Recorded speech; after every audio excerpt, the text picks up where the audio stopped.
42/2022 ചോദ്യപേപ്പറിൽ ചോദിച്ചൊരു ചോദ്യമാണ്. ചോദ്യം കോഡ് ശ്രദ്ധിക്കുക, 42/2022. താഴെ നൽകിയിരിക്കുന്നവയിൽ മധ്യമ പുരുഷന് ഉദാഹരണം ഏതാ എന്നതാണ് ചോദ്യം. ചോദ്യം ഒന്നുകൂടെ ശ്രദ്ധിക്കുക, താഴെ നൽകിയിരിക്കുന്നതിൽ മധ്യമ പുരുഷന് ഉദാഹരണം ഏതാണ്? നമസ്കാരം, കീ ലേണിംഗ്സിലേക്ക് എല്ലാവർക്കും സ്വാഗതം. ഞാൻ മലയാളം പഠിപ്പിക്കുന്ന അധ്യാപകനാണ്. എൻ്റെ പേര് വിവശ് എന്നാണ്. ഒരു നല്ല ദിവസം എല്ലാവർക്കും ആശംസിക്കുന്നു. നമുക്കറിയാം, നമ്മുടെ പരീക്ഷകൾ, പ്രത്യേകിച്ച് LP UP പരീക്ഷകളൊക്കെ തന്നെ PSC സ്ഥിരമായി ചോദിക്കുന്ന ഒരു പാറ്റേൺ ഉണ്ട്, ഒരു രീതിയുണ്ട്. ആ രീതി അടിസ്ഥാനമാക്കി പ്രത്യേകിച്ച് മലയാള ഭാഗത്തു നിന്നും മുൻകാല ചോദ്യങ്ങൾക്ക് വളരെ വലിയ പ്രാധാന്യം PSC എപ്പോഴും തന്നെ ഉൾപ്പെടുത്താറുണ്ട്. മുൻകാല ചോദ്യങ്ങളെ അടിസ്ഥാനമാക്കി പ്രത്യേകിച്ച് ആ ടോപ്പിക്കിനകത്ത് നിന്ന് പുതിയ ചോദ്യങ്ങൾ കൂടെ കണ്ടെത്തിയാണ് എപ്പോഴും PSC ചോദ്യങ്ങൾ സെറ്റ് ചെയ്യുന്നത്. അപ്പോൾ നമ്മൾ പഠിക്കുന്ന സമയത്ത്, നമ്മുടെ പഠനത്തിൻ്റെ സമയത്ത് കഴിയുന്നിടത്തോളം മുൻകാല ചോദ്യങ്ങൾ വർക്ക് ചെയ്യേണ്ടത് വളരെ ഇമ്പോർട്ടൻ്റ് ആയിട്ടുള്ള ഒരു കാര്യമാണ്. ഇന്ന് നമ്മളൊരു കുഞ്ഞു ചോദ്യം വർക്കൗട്ട് ചെയ്യാനായിട്ട് എടുക്കുകയാണ്. ചോദ്യം ഇതാണ്. ഇത് കഴിഞ്ഞ നമ്മുടെ 42/2022 ചോദ്യപേപ്പറിൽ ചോദിച്ചൊരു ചോദ്യമാണ്. ചോദ്യം കോഡ് ശ്രദ്ധിക്കുക, 42/2022. താഴെ നൽകിയിരിക്കുന്നവയിൽ മധ്യമ പുരുഷന് ഉദാഹരണം ഏതാ എന്നതാണ് ചോദ്യം. ചോദ്യം ഒന്നുകൂടെ ശ്രദ്ധിക്കുക, താഴെ നൽകിയിരിക്കുന്നതിൽ മധ്യമ പുരുഷന് ഉദാഹരണം ഏതാണ്? ഓപ്ഷൻ എ ആയി നിൻ്റെ എന്ന ഓപ്ഷനും, ഓപ്ഷൻ ബിയിൽ എൻ്റെ എന്ന വാക്കും, ഓപ്ഷൻ സിയിൽ അദ്ദേഹം എന്ന വാക്കും, ഓപ്ഷൻ ഡിയിൽ എനിക്ക് എന്ന വാക്കുമാണ് തന്നിട്ടുള്ളത്. അപ്പോൾ ഇവിടെ നമുക്ക് ആവശ്യം എന്താണ്? മധ്യമ പുരുഷന് ഉദാഹരണമാണ്. നിങ്ങളുടെ ഉത്തരങ്ങൾ നിങ്ങൾ എന്ത് ചെയ്യുക? താഴെ കമൻറ്റ് ചെയ്തോളാം. മധ്യമ പുരുഷന് ഉദാഹരണമാണ് വേണ്ടത്. അപ്പോൾ ഏത് ഭാഗത്ത് നിന്നാണ് ഈ ചോദ്യം എന്ന് ആദ്യം ശ്രദ്ധിക്കുക. ഞാൻ പറഞ്ഞു മധ്യമ പുരുഷൻ ഉദാഹരണമാണ് ചോദ്യം, അല്ലേ? മധ്യമ പുരുഷൻ. അപ്പോൾ നമുക്കിവിടെ എന്ത് വേണം? ഏത് പോർഷനാണ് അല്ലെങ്കിൽ ഏത് ഭാഗത്തു നിന്നാണ് ചോദ്യം വരുന്നത്? അത് മലയാള വ്യാകരണത്തിനകത്ത് നാമം എന്ന ഭാഗത്ത് നിന്നാണ് ചോദ്യം വന്നിട്ടുള്ളത്. ഏത് ഭാഗത്ത് നിന്നാണ്?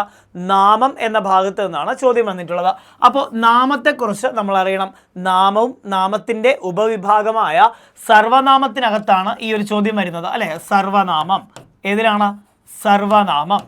സർവനാമം. ക്ലിയർ അല്ലേ? സർവനാമം. അപ്പോൾ നാമത്തെക്കുറിച്ച് അറിയണം. നാമം എന്നാൽ ഏതൊരു വസ്തുവിൻ്റെയും പേരായ ശബ്ദം എന്നാ പറയുക.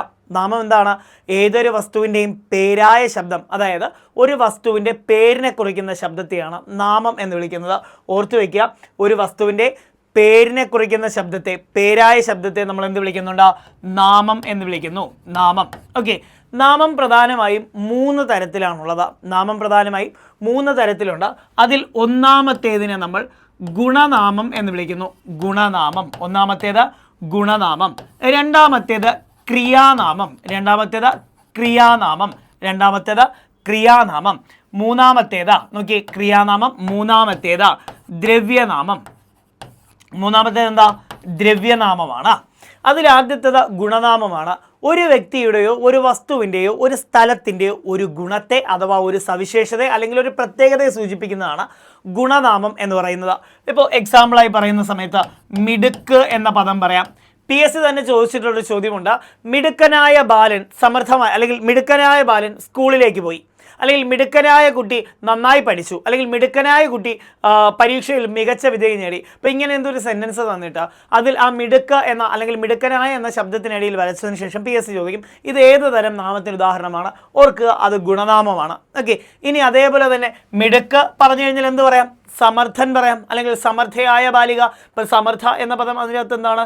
ഈ പറയുന്ന ഗുണനാമമാണ്, അല്ലേ? സമർത്ഥ എന്ന് പറയും പദം ഈ പറയുന്ന ഗുണനാമത്തിന് ഉദാഹരണമാണ്. ഇനി അതേപോലെ തന്നെ നന്മ പറയാം, നന്മ. അതേപോലെ തന്നെ വെണ്മ പറയാം, വെണ്മ. ഇവയൊക്കെ തന്നെ എന്തിനുദാഹരണങ്ങളാണ്? ഞാൻ ഈ പറഞ്ഞ ഗുണനാമത്തിന് ഉദാഹരണങ്ങളാണ്. അപ്പോൾ ഓർത്തു വയ്ക്കുക, ഗുണനാമം എന്നാൽ ഒരു വ്യക്തിയുടെയോ ഒരു വസ്തുവിൻ്റെയോ സ്ഥലത്തിൻ്റെയോ ഒരു പ്രത്യേകതയെ അല്ലെങ്കിൽ ഒരു സവിശേഷതയെ സൂചിപ്പിക്കുന്ന. ക്ലിയർ അല്ലടാ? ഇനി നോക്കിയേ, എന്താണ് ക്രിയാനാമം?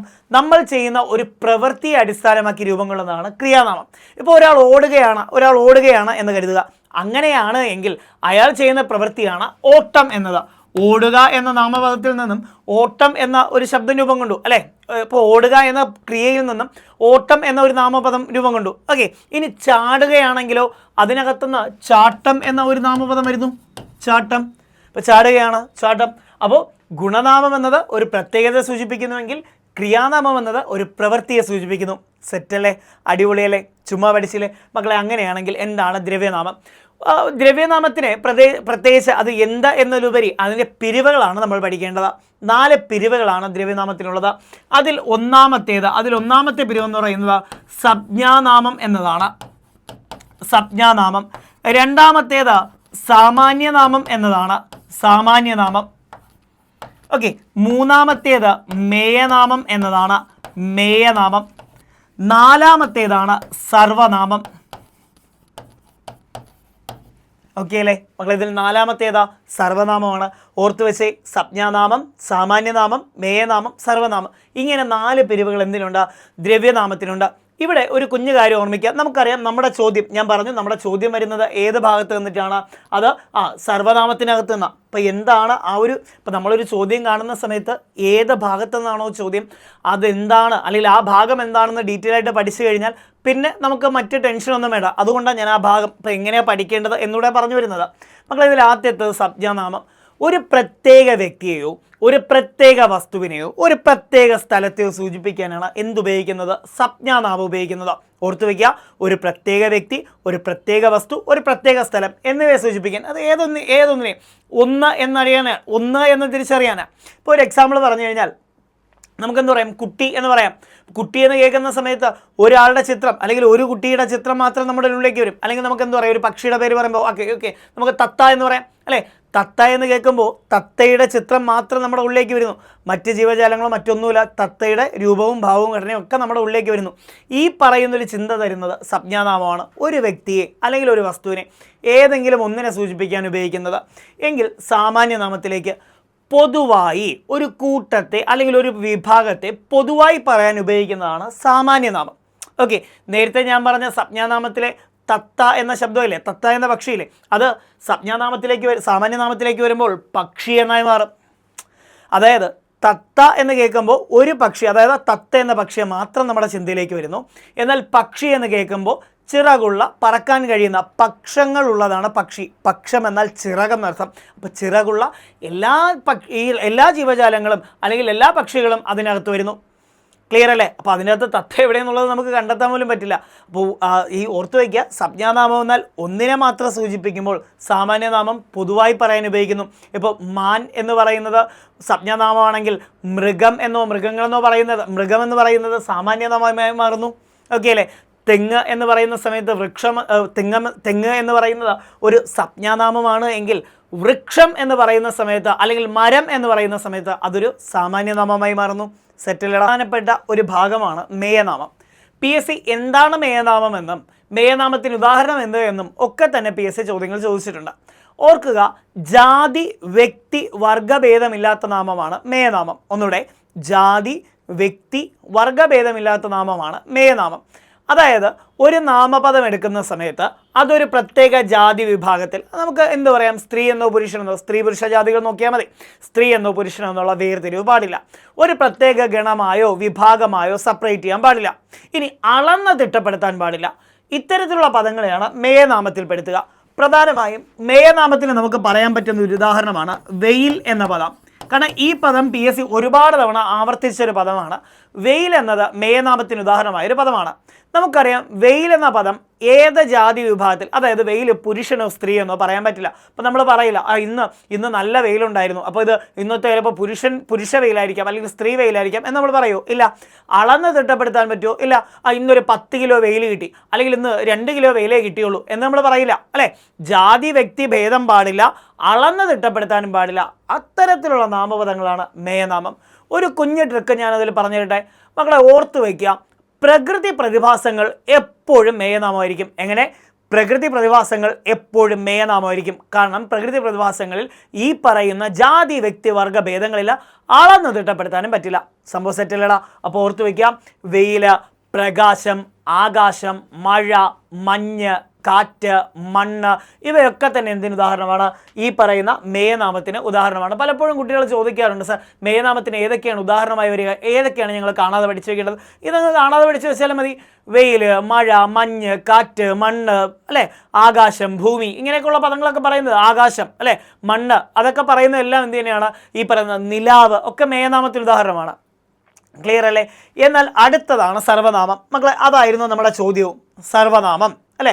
നോക്കിയേ, സർവനാമം അതായത് നാമത്തിന് പകരം നിൽക്കുന്ന നാമതുല്യമായ പദങ്ങളാണ് സർവനാമങ്ങൾ. എന്താണ്? നാമത്തിന് പകരം നിൽക്കുന്ന നാമതുല്യമായ പദങ്ങളാണ് സർവനാമങ്ങൾ. ഇവൻ ഇച്ചിരി ആളെ പ്രശ്നക്കാരന് സ്ഥിരമായി PSC ചോദിക്കുന്ന ഒരാളാണ്.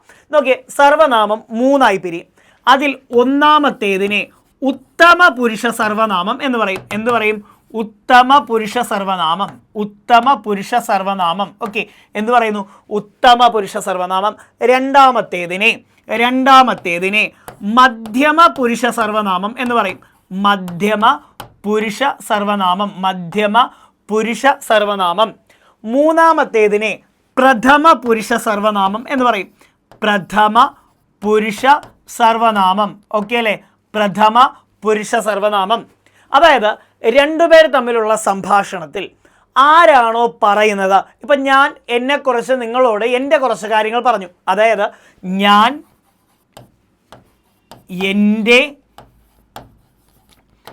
എനിക്ക് എന്നീ പദങ്ങളൊക്കെ ഞാൻ എന്ന വ്യക്തിക്ക് പകരം, അതായത് പറയുന്നയാൾക്ക് പകരം ഉപയോഗിച്ച ശബ്ദങ്ങളാണ്.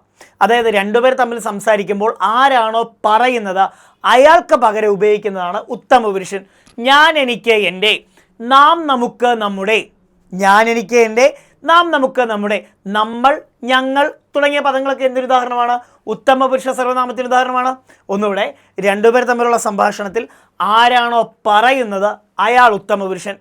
എങ്കിൽ ഓർത്തു വെച്ചേ, രണ്ടുപേർ തമ്മിലുള്ള സംഭാഷണത്തിൽ ആരാണോ കേൾക്കുന്നത്, അതായത് ഞാൻ എന്ന ഉത്തമ പുരുഷൻ ആരോടാണോ സംസാരിക്കുന്നത് അയാളായിരിക്കും മധ്യമ പുരുഷൻ. അപ്പം ഞാൻ സംസാരിക്കുന്ന സമയത്ത് നീ എന്ത് ചെയ്യുന്നു, നിനക്ക് എന്തൊക്കെയുണ്ട് വിശേഷം, നിൻ്റെ വീട്ടിൽ ആരൊക്കെയുണ്ട്, നീ നന്നായി പഠിക്കുന്നുണ്ടോ, നിൻ്റെ പഠനമൊക്കെ എങ്ങനെ പോകുന്നു എന്നീ പദങ്ങളിൽ ഉപയോഗിക്കാം അല്ലേ? അപ്പം നോക്കിയേ, നീ, നീ, നിനക്ക്, നിനക്ക്, നിൻ്റെ. കണ്ടോ? നിൻ്റെ. ഈ പദങ്ങളൊക്കെ എന്തിന് ഉദാഹരണമാണ്? മധ്യമ പുരുഷൻ ഉദാഹരണമാണ്. ഞാൻ, എനിക്ക്, എൻ്റെ, നാം, നമുക്ക്, നമ്മുടെ അല്ലേ? ഞാൻ, എനിക്ക്, എൻ്റെ, നാം, നമുക്ക്, നമ്മുടെ എന്നിവ ഉത്തമ പുരുഷനും, നീ, നിനക്ക്, നിൻ്റെ, നിങ്ങൾ, താങ്കൾ എന്നീ പദങ്ങളൊക്കെ അല്ലേ, താങ്കൾ പോലുള്ള പദങ്ങളൊക്കെ അല്ലേ, അതൊക്കെ എന്തിന് ഉദാഹരണം? മധ്യമ പുരുഷൻ ഉദാഹരണം. എങ്കിൽ എന്താണ് പ്രഥമ പുരുഷൻ? പറയുന്നയാളും കേൾക്കുന്നയാളുമല്ലാത്ത മൂന്നാമതൊരാൾ വന്നാൽ, പറയുന്നയാളോ കേൾക്കുന്നയാളോ അല്ലാത്ത മൂന്നാമതൊരാൾ, ഉത്തമ പുരുഷനും മധ്യമ പുരുഷനും അല്ലാത്ത മൂന്നാമതൊരാൾ, അയാളാണ് പ്രഥമ പുരുഷൻ. അതായത് ഞാൻ നിന്നോട് അവനെക്കുറിച്ച് സംസാരിക്കുന്നു, അല്ലെങ്കിൽ അവളെക്കുറിച്ച് സംസാരിക്കുന്നു, അവൻ എന്താ അവിടെ, ഇവൻ എന്താ ഇവിടെ. അതായത് പറയുന്നയാളും കേൾക്കുന്നയാളും അല്ലാത്ത മറ്റൊരാൾ, അവൻ, അവൾ, ഇവൻ, ഇവൾ, അത്, അവിടെ എന്നൊക്കെ പറയുന്നില്ലേ, അതാ ശബ്ദം. ഓക്കെ, ഓർത്തു വെച്ചേ. അപ്പോൾ പ്രഥമ പുരുഷൻ ഏതൊക്കെ വരുന്നു? അവൻ വരുന്നു, അവൾ, ഇവൻ, ഇവൾ തുടങ്ങിയ ശബ്ദങ്ങളൊക്കെ, അല്ലെങ്കിൽ അത് പോലുള്ള ശബ്ദങ്ങളൊക്കെ എന്തിന് ഉദാഹരണമാണ്? ഈ പറയുന്ന പ്രഥമ പുരുഷൻ ഉദാഹരണമാണ്. പറയുന്നയാളോ കേൾക്കുന്നയാളോ അല്ലാത്ത മൂന്നാമതൊരാൾ വന്നാൽ അത് പ്രഥമ പുരുഷൻ. മക്കളെ നോക്കിയേ, ഞാൻ ഉത്തമൻ, നീ മധ്യമൻ, അവൻ പ്രഥമൻ. ഞാൻ ഉത്തമൻ, നീ മധ്യമൻ, അവൻ പ്രഥമൻ. എനിക്ക് ഉത്തമൻ, നിനക്ക് മധ്യമൻ, അവൻ്റെ അല്ലെങ്കിൽ അവന് അതെന്താ സംഭവം? പ്രഥമനാണ്. ക്ലിയർ അല്ലേ? അപ്പോൾ ഇതാണ് സർവനാമത്തിൻ്റെ പേരുകൾ. നമുക്കാവശ്യമുള്ള കാര്യം എന്താ? ചുവടെ നൽകിയിരിക്കുന്നതിൽ നിന്നും മധ്യമ പുരുഷൻ ഉദാഹരണം ഏതാ? അതായത് രണ്ടാമത്തെ ആൾ, കേൾക്കുന്നയാൾ അല്ലേ? അവിടെ ഓർത്തു വയ്ക്കുക, പറയുന്നയാൾക്ക് പകരം ഉപയോഗിക്കുന്ന പദമാണ് വക്താവ് എന്നത്. അതായത് പറയുന്നയാൾ എന്നർത്ഥം വരുന്ന ഒറ്റ പദമാണ് വക്താവ്. എങ്കിൽ കേൾക്കുന്നയാൾ എന്നർത്ഥം വരുന്ന ഒറ്റ പദം ഏതാ? അതാണ് ശ്രോതാവ് അല്ലേ? ശ്രോതാവ്. മക്കളെ പഠിച്ചു വെച്ചോണം, കേൾക്കുന്നയാൾ എന്നർത്ഥം വരുന്ന ഒറ്റ പദമാണ് ശ്രോതാവ്. അതായത് ശ്രോതാവിന് പകരം, മധ്യമ പുരുഷന് പകരം, ശ്രോതാവിന് പകരം നീ, നിനക്ക്, നിൻ്റെ, താൻ, തനിക്ക്, തൻ്റെ, അങ്ങനെ ഏതെങ്കിലും ഉണ്ടോ? ഓപ്ഷൻ എയിൽ തന്നെ നിൻ്റെ എന്ന പദമുണ്ടേ ഇല്ലേ? ക്ലിയർ അല്ലേ? നിൻ്റെ എന്ന പദം ഓപ്ഷൻ്റെ ആദ്യം തന്നെ ഉണ്ട്, അവിടെ നമ്മൾ മാർക്ക് ചെയ്യുന്നു. അതിൽ നിൻ്റെ എന്ന പദമാണ് മധ്യമ പുരുഷൻ ഉദാഹരണം. എങ്കിൽ പറഞ്ഞ എൻ്റെ ഏതായിരിക്കും? എൻ്റെ എൻ്റെ ഉത്തമ പുരുഷൻ അല്ലേ? അദ്ദേഹം പറയുന്നയാളും കേൾക്കുന്നയാളും അല്ലാത്ത മൂന്നാമതൊരാൾ, അപ്പോൾ പ്രഥമ പുരുഷൻ. എനിക്ക് അത് ഉത്തമ പുരുഷൻ. ക്ലിയർ അല്ലടാ? അപ്പോൾ ഒരു ചോദ്യം പഠിക്കുമ്പോൾ ചോദ്യത്തിന് വേണ്ടി എന്തൊക്കെ പഠിക്കണം? ആ ചോദ്യം ഏത് ടോപ്പിക്കിലെന്നത് പഠിക്കണം. ആ ടോപ്പിക്ക് കഴിയുന്നിടത്തോളം നന്നായി പഠിച്ചു വയ്ക്കുക. അതിൻ്റെ ഓപ്ഷൻസ് വൃത്തിക്ക് പഠിക്കുക. അങ്ങനെയാണെങ്കിൽ നമ്മുടെ പഠനം ഏറ്റവും രസകരമായി സിമ്പിളായിട്ട് കംപ്ലീറ്റ് ചെയ്യാൻ പറ്റും. ഓക്കെ, അപ്പോൾ എങ്ങനെയാണ് നമ്മളൊരു ചോദ്യം പഠിച്ചതെന്നുണ്ടല്ലോ. ഒരു ചോദ്യം പഠിക്കുന്ന സമയത്ത് ആദ്യം ആ ചോദ്യം ഏത് ടോപ്പിക്കിലെന്ന് നോക്കുക, ആ ടോപ്പിക്ക് ഏറ്റവും മനോഹരമായി പഠിക്കുക. അതിനുശേഷം അതിൻ്റെ ഉത്തരത്തിലേക്ക് എത്തുന്നു. ഉത്തരം മാത്രം പോരാ അല്ലേ, അതിൻ്റെ മറ്റ് 3 ഓപ്ഷനും കൂടെ പഠിക്കുക. ഇപ്പോൾ എന്താണ് കാര്യങ്ങളെന്ന് വൃത്തിക്ക് പഠിക്കുക. അങ്ങനെയാണ് പഠിക്കുന്നതെങ്കിൽ നമ്മുടെ പഠനങ്ങൾ അല്ലെങ്കിൽ നമ്മുടെ പഠനം എന്താണ് ഏറ്റവും ലളിതമായി, ഏറ്റവും രസകരമായി, ഏറ്റവും എഫർട്ട്ലെസ് ആയിട്ട് തന്നെ നമുക്ക് പഠിച്ചു തീർക്കാനായിട്ട് പറ്റും. ഓക്കെ അല്ലേടാ? അപ്പോൾ ദ കീ ലേണിംഗ്സിനൂടെ ഞാനും നിങ്ങളോടൊപ്പം ഉണ്ട്. നമുക്ക് നമ്മുടെ ഈ മലയാളത്തിൻ്റെ ഫുൾ മാർക്ക് നമുക്ക് സ്കോർ ചെയ്യണം. ഓക്കെ, അപ്പോൾ നന്നായി പഠിക്കുക. ഞങ്ങളെല്ലാം കൂടെ ഉണ്ട്. ഓക്കെ, കട്ടയ്ക്ക് പഠിക്കുക. ഒരു ശുഭദിനം ആശംസിക്കുന്നു. Thank you.